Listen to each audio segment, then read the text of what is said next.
Welcome to Gulfstream Park. It is December 31st, 2014. That's New Year's Eve. That's going to be the last day that we're going to be pulling out the whole 2014, but a big day. And Ron, we had a little bit of rain earlier, just a few sprinkles, but it seems to be clearing up, but it's pretty muggy here today. Yeah, a little muggy out there. It's like a cold front up north, but it's not going to affect us. We got a fast main track, firm turf course. Lots of great carryovers today. If you look at the Rainbow Six, starts in race number 5, $114,000 plus. So it'll be well over 150, I believe, when the smoke clears today. So the Rainbow Six, a fun bet starts there, and you see the super high 5. 23,621. They're going to bet this thing. If you're not aware of the super high 5, it starts in race number 10. You pick the first 5 finishers in the race, and you get a lot of money. If you can do it, it's not an easy test, but somebody hits it all the time, so they know how to bet that thing. A lot of fun. And they've been betting a lot of money into it, so it'll be interesting to see on the final race of the card, which is always so competitive. But we'll jump into today's 10-race card. It's the final card of the 2014 racing season, or I should say year, and that's calendar year. But it is we start off with a 12-5 maiden claiming event, 5.5 furlongs on the main track. And my top selection, I went with number 7, Sweet Amy, with no secrets here, Ron. You picked Sweet Amy, and it looks like she's the early choice at 4 to 5. Yeah, I mean, she's going to move to the Kirk Zadie Bonvita claim. Really drops down to the $12,500 level. First starts in showing speed, weakening, but that was against considerably tougher. It was both on turf and dirt. It was at Monmouth Park. It was during July and August. But Kirk Zadie just in fantastic numbers with new claims like 38%, 39% with the 161 to 180-day layoff. And this one is working well, too. Besides all of that, firing bullets.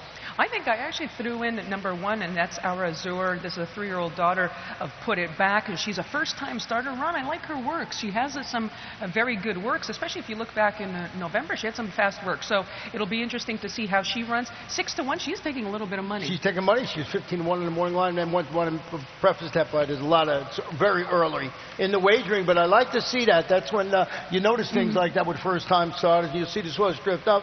Might be something you want to check out. On to the second race on the card. It is a 20,000 maiden claiming event, and it is 1 mile and a 16th on the turf course. And this race kicks off the early pick 4. We do have a couple of scratches. The also eligibles 11 through 13. And we have a jockey change. Number 1, Indian Chaser, will be ridden by Luis Saez. And Ron, what did you do to kick off the pick? I went with the number 8 horse, and I'm going to show you. Number 4 horse was the number 8 in this video. I want to show you from the Todd Fletcher barn, and just watch this horse. You know, you'll watch it break here, as I mentioned, the number 8 just gets shuffled back, and you know it's next to last here, and basically is looking for a place to run throughout the whole early part of the race. Then comes and runs pretty good in the stretch. I really like the way this horse closes. Right here, you think, wow, this horse is going to be 5th. You know, he tried. If you heard the track announcer, Larry Coleman's calling, it's going, this horse just kept coming and coming and coming to get up there to be, finished, get beat 2 3/4 lengths. I just thought it was a good performance. I think with a clean break. And it's Todd Fletcher. You're not going to get any great price. But I just threw that one on. I wanted to go back and show you a replay of that last race. Got the 1 Indian Chaser in second, and number 8, Gimme Jimmy, on my ticket. I used Gimme Jimmy, actually, and I'm not disregarding Austa. I do have her among my top selections. Todd on the turf is always one of my favorite angles. You're right. I don't think we're going to get much money on her this time. Gimme Jimmy came back off of a layoff to run a pretty good race. Just got a little leg weary in the late stages on December 11th, and I think I'm hoping she's gonna move forward off of that effort. But it's going to be, I think, a pretty interesting race. Yeah, and Paco Lopez will get Gimme Jimmy interested early in that race for sure. Indian Chaser is the daughter of Warpath, so should run well in there too. So you see our selections up there, and we both have the 4, which I think is going to take all the money. But I like the fact that you can try and probably be the odds-on choice. Sure can. Or we sure will. On to the third race on the card. It is a 12-5 maiden claiming event, 1 mile on the main track, and it is for 2-year-olds. We don't have any scratches thus far. We will have Larry Coleman come on in just a few moments with any changes and scratches for today.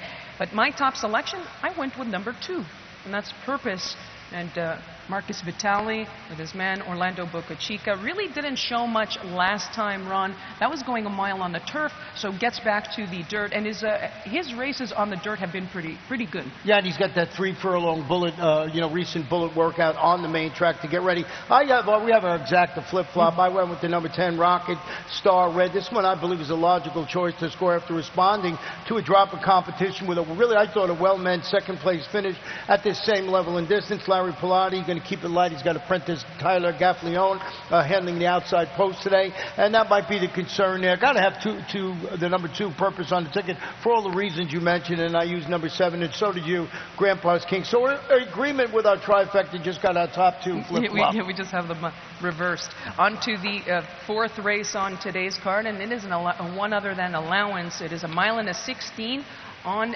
the main track. Really interesting race, Ron.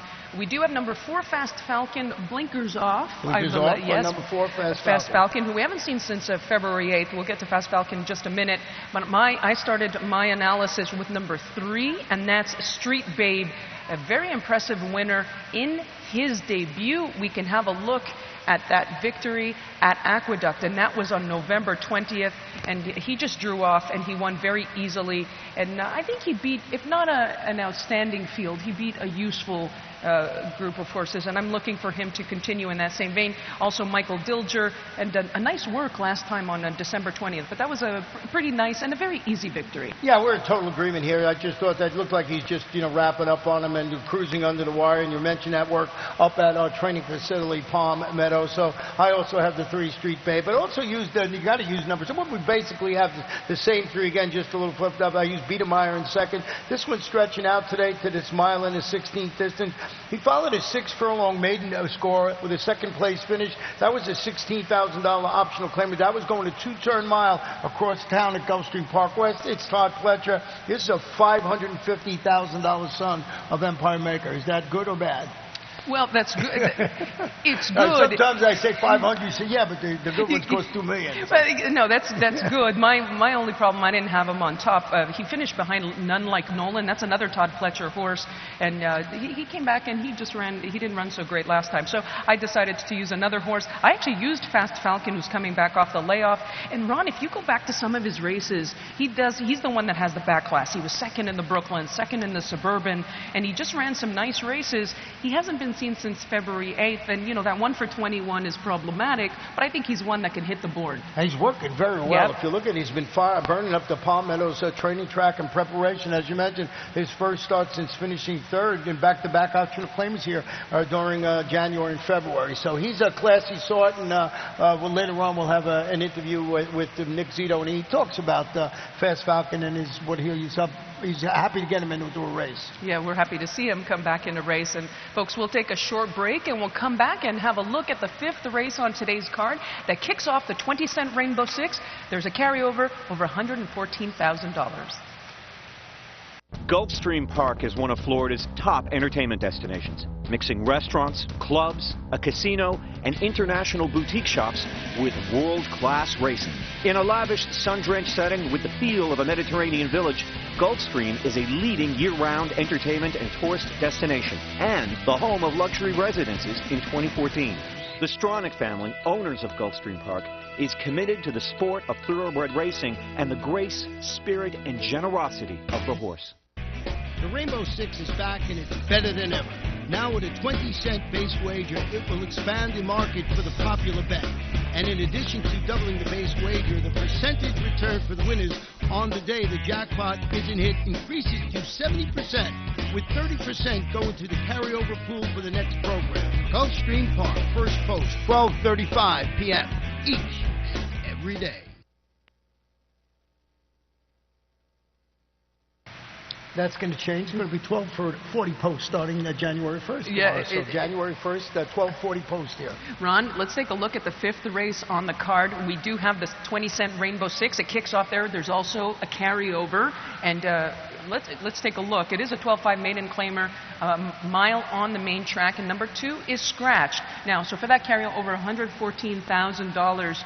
What did you do? I went with number 3, and that's Kate Saint. What did you do? I went with the number 4, Zamarada on top. This is a logical choice to shed the maiden tag. Responded to a drop in competition, 3rd place finish at this level and distance. Trainer Antonio Sano, Luis Saez named to ride. Got your 3 horse on there too, and that's Kate Saint, and also used the 12 Grace Sunshine. You know, we were basically in agreement with our first 2. Then we got a little, you know, we went a different way in our 3rd spot, and I think that's what you have to do. You have to go a little deep in this race. I really think so. Then number 3, the reason I decided to go with Kate Saint, I think the pedigree should be okay.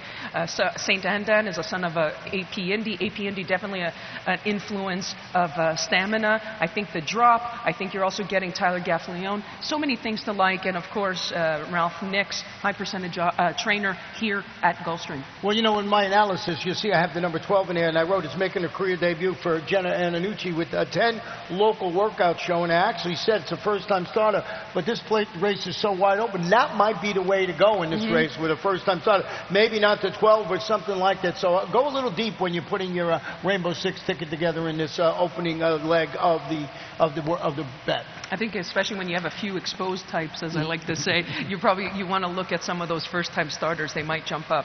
On to the 6th race on the card. It is a 20,000 claiming event, and it is a mile on the turf course. We do have a scratch, number 8, Little Miss Sure Shot, and this kicks off the pick 5.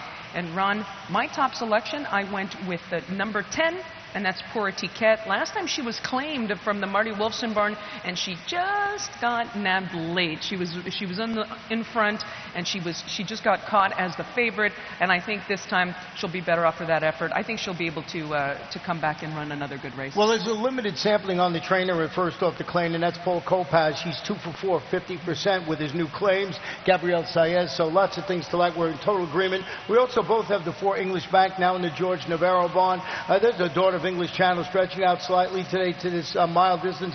Made a 4-wide bid last time out and finished 4th, beaten only 1.5 lengths. That was against Similar, going 7.5 furlongs. Trainer Navarro, you know his exploits. He's pretty good with the new additions to his bond, about 34%. Jonathan Gonzalez in the saddle. Ron, I think what's interesting in that race, because we did say that it kicks off the pick 5, and in terms of speed, where's the speed going to be? Now, I think number 4, I think you're spot on, because you mentioned an English Bank.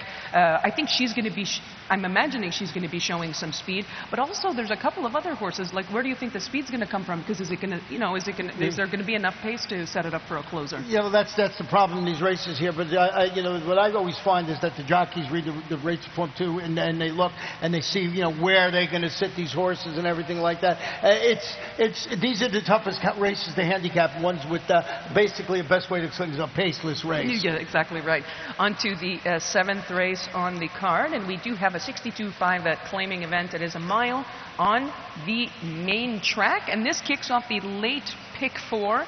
And my top selection, I went with number 7, and that's Highland Sarah. Hey, look, we're in agreement. 2 in a row we have on top. So yeah, I went with Highland Sarah too. Dropping to the $6,250 3 lifetime level in the dirt. Return for the layup. Finished, I thought, a useful 5th against $12,000 optional claimers, going 7.5 furlongs on the turf. The trainer Giuseppe Sidonia, really good with the grass to dirt, and you don't see it very much, but he's 25%. And just to add to the appeal, he's got Javier Castellano handling that surface switch. So lots of things to like about the number 7 Highland Sarah. Used the 12 Sylvia's Given Angel, which you did too on your ticket. My only concern with Sylvia's Given Angel is the distance, in terms of, is she going to be able to step it up? We know that she's useful at 6 furlongs, but is she going to be able to step it up to a mile? But she has a good record here at Gulfstream. I thought she was one that we had to use. And also, I know that I threw in there Be Happy Alex, which was a little bit of a question mark for me. That last race, she really didn't show anything. That was back in November, but that was on the turf. If you look at some of her earlier races in the fall run, I thought they were pretty decent. Yeah, no, there's actually the morning line favorite in there. I was looking a little different way. Did not use her on my ticket. I wanted to see a race, but that doesn't mean that you should not use it on your ticket. Looking on to the 8th race on the card, and it is a 20,000 claiming event. It is 7.5 furlongs on the turf course. We do have a few scratches, number 8, 13, and 15, and just the 15. Yeah, just the 15. The 16 hasn't come out. Looks like he's going to run. But my top selection, I went with number 2, and that's Kit Catman. And Ron, this was a really tough race because a lot of these horses didn't really have really, let's put it, useful recent form. And so two things I was looking for. I wanted a horse that had some recent form, even though that last race was a little too tough, so he's dropping, so he's back at a better level.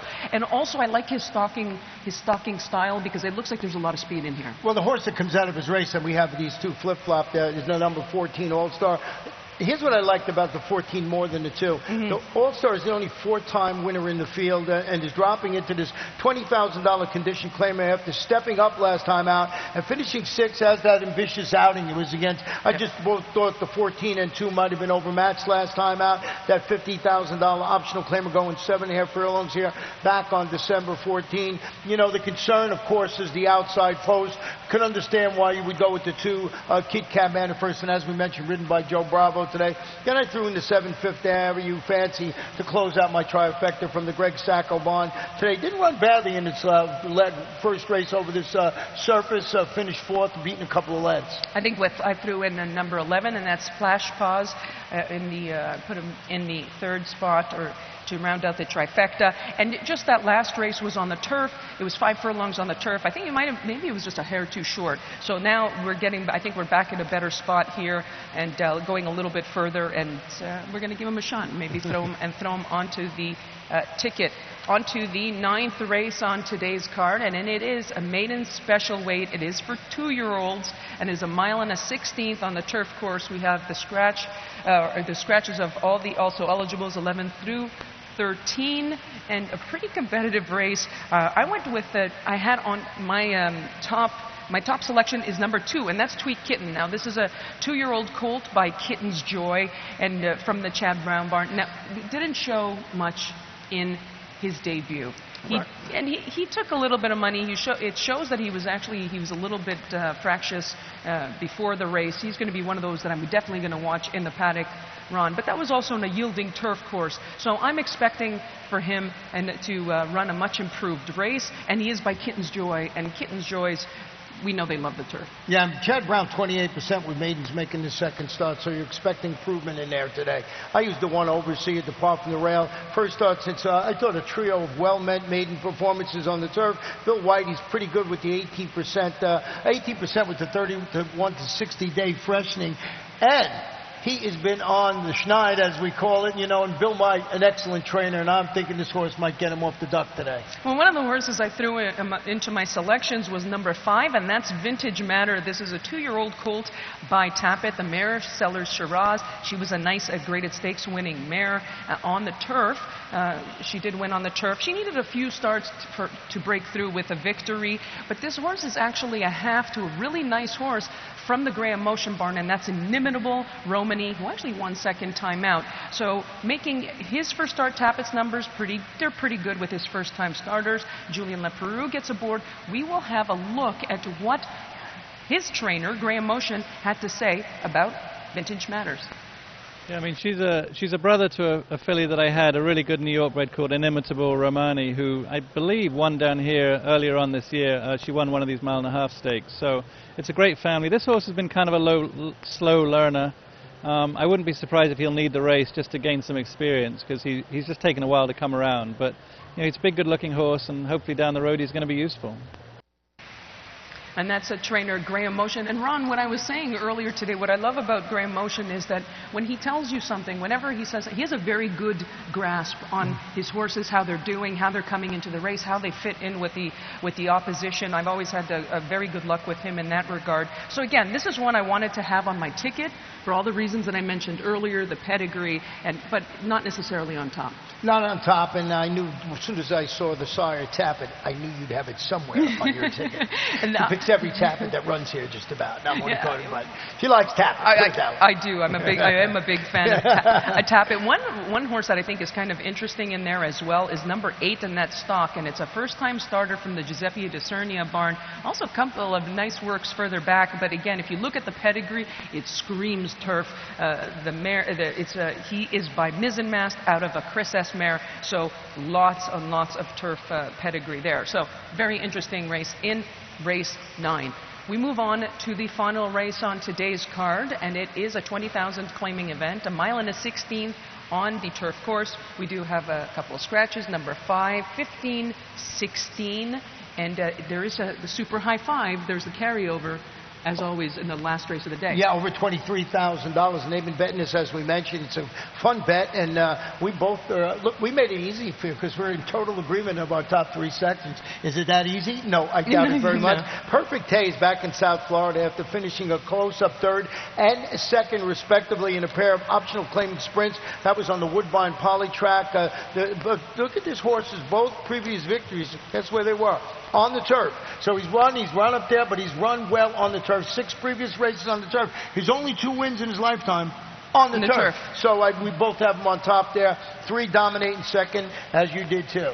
Yeah, the thing that I really looked at with the Perfect Tape, my only concern is his starts. If you look at a couple of his last start, or his 2 latest starts, he always seems to get off a little bit a hair slow in the beginning. So I'm hoping that he's going to be able to get off to a better start, or at least a fair start here today to get the job done. And as you said, we seem to be in perfect agreement there. But Ron, in terms of how the turf course has been playing, and the track, it is fast, it is firm. We haven't had rain really in the last couple of days. Right. Unless I missed it somehow, I was snoozing. No, we didn't have any, substance, any, a lot of rain at all. So the turf course has still been playing pretty fair. We haven't really found any biases. Looks like, we had a couple of the stakes races, mile and a half to turn it home. There were 10 horses, within 4 lengths of each other. So how do you, there's no real bias there to whoever gets the best strip. And all the turf races here seem to have a lot of horses in them. So I just think it's where you get that maneuver, and if you get that one clear run, you can win here. Some horses, as always at Gulfstream Park, as the meet progresses and the turf course gets used, it starts to favor speed a little bit more. But believe me, we'll let you know when it happens, because love speed on the grass. We do have a lot happening here today. We do have that Rainbow 6 that starts in race 5, over $114,000 carryover. We also have that carryover in the super high 5 in the last race. That's race 10. And Ron, there's also there's a party here later on tonight. Yeah, free party here. Right here, it starts at 8 o'clock and goes till 2 in the morning. Lots of people will be here. They get like over 1,000 people here, so it should be a lot of fun. I know that our track announcer, Larry Comas, will be coming to the party tonight. If you see him out here, make sure you say hello to him. Yeah, we sure will. And we're going to send you off with a quick look back at last weekend's highlights, and among them will be Divine Oath, who won the McKnight, and also the Mr. Prospector went to Speechify. Really, really nice horse here in Southern Florida. So we'll send you off, and guys, stick around. Big day. Divine Oath, Margano to the inside. These 2 matching strides. Fixador is up into 3rd, running a big one. Then Unitarian and Slumber, but it is Divine Oath. Divine Oath and Javier Castellano have the lead close to home. Fixador is next on the outside and closing the gap. Divine Oath, Fixador, Divine Oath holds on, and McKnight over. And they're into the stretch. Mongolian Saturday, Speechify on the outside. Between those 2, Risk Factor continues to battle. It's Speechify. Speechify has taken the lead now. And then it's Risk Factor and Mongolian Saturday, but Speechify and Paco Lopez take the Mr. Prospector. Risk Factor was 2nd, and then Mongolian...